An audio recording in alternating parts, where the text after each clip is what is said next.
खाने को अन्न नहीं और आंगन में सोने का ढेर, एक बच्ची के यकीन की जीत। फक्र और तवक्कुल का एक ऐसा हैरत अंगेज और दर्द भरा वाकया जिसे पढ़कर आपके रोंगटे खड़े हो जाएंगे।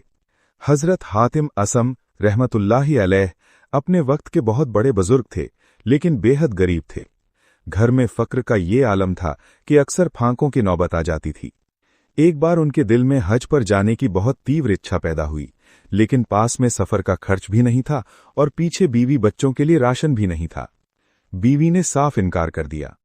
हमें किसके सहारे और किसके भरोसे भूखा छोड़कर जा रहे हो? लेकिन उनकी एक छोटी और नेक बेटी थी जिसका अल्लाह की जात पर यकीन पहाड़ों से भी ज्यादा मजबूत था। उसने अपनी मां से कहा, अम्मी जान, अब्बू को जाने दीजिए, वो तो सिर्फ रिस्क खाने वाले हैं, रिस्क देने वाला तो अल्लाह है। खाने वाला चला जाएगा मगर खिलाने वाला यानी अल्लाह तो यही है ना। बेटी की इस बात पर घरवाले खामोश हो गए और हजरत हातिम असम हज के लिए रवाना हो गए। कुछ ही दिनों में घर का बचा कुचा राशन खत्म हो गया और सख्त भूख प्यास का आलम छा गया। घर वाले उस छोटी बच्ची को बुरा भला कहने लगे, तेरे कहने पर ही हमने उन्हें जाने दिया था, अब बता हम क्या खाएं, तूने हमें मरने के लिए छोड़ दिया। वो मासूम बच्ची खुद भूख से तड़प रही थी, लेकिन फिर भी उसके माथे पर शिकन नहीं थी। वो मुसल्ले पर बैठकर अपने रब से दुआ करते हुए रोने लगी। अचानक उसी वक्त शहर का बादशाह अपने लश्कर के साथ शिकार से वापस आ रहा था। गर्मी बहुत ज्यादा थी और बादशाह को सख्त प्यास लगी थी। उसने अपने वजीर से कहा कि कहीं से पानी का इंतजाम करो।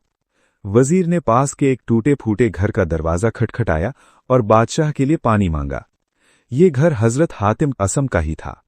घर वालों ने मिट्टी के प्याले में ठंडा और मीठा पानी बादशाह को पिलाया।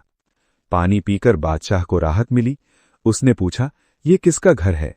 लोगों ने बताया, बादशाह सलामत, ये अल्लाह के नेक बंदे हातिम असम का घर है, जो इन दिनों हज पर गए हुए हैं और उनके घर वाले सख्त गरीबी और भूख से गुजर रहे हैं। ये सुनकर बादशाह को बहुत रहम आया। उसने अपने कमर से सोने की कीमती पेटी उतारी और उस गरीब के घर के आंगन में फेंक दी। फिर अपने लश्कर और वजीरों से कहा, जो मुझसे मोहब्बत करता है वो भी अपना माल इनके घर में डाल दे। देखते ही देखते वजीरों और अमीरों ने सोने चांदी के सिक्कों का ढेर लगा दिया। एक ही पल में वो गरीब और भूखा परिवार शहर का सबसे अमीर परिवार बन गया।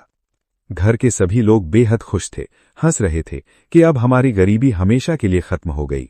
लेकिन वो छोटी बच्ची एक कोने में बैठकर फूट फूट कर रोने लगी। उसके आंसू रुकने का नाम नहीं ले रहे थे। मां ने हैलानी से पूछा, बेटी अब क्यों रो रही हो? अब तो खुशी का वक्त है, अल्लाह ने हमारी गरीबी दूर कर दी। बच्ची ने रोते हुए जवाब दिया, अम्मी जान, जरा सोचिए, एक दुनिया के बादशाह ने हमारी तरफ रहमत की नजर से देखा तो हमारी सारी गरीबी दौलत में बदल गई और हमारा घर सोने से भर गया। तो अगर कहीं कायनात का बादशाह यानी अल्लाह हमारी तरफ अपनी रहमत की नजर कर ले तो हमारा क्या हाल होगा? मैं इसलिए रो रही हूं कि हमें अपने रब से ज्यादा दुनिया वालों के दिए हुए सहारे पर खुशी हो रही है। सबक: फक्र अल्लाह की एक आजमाइश है।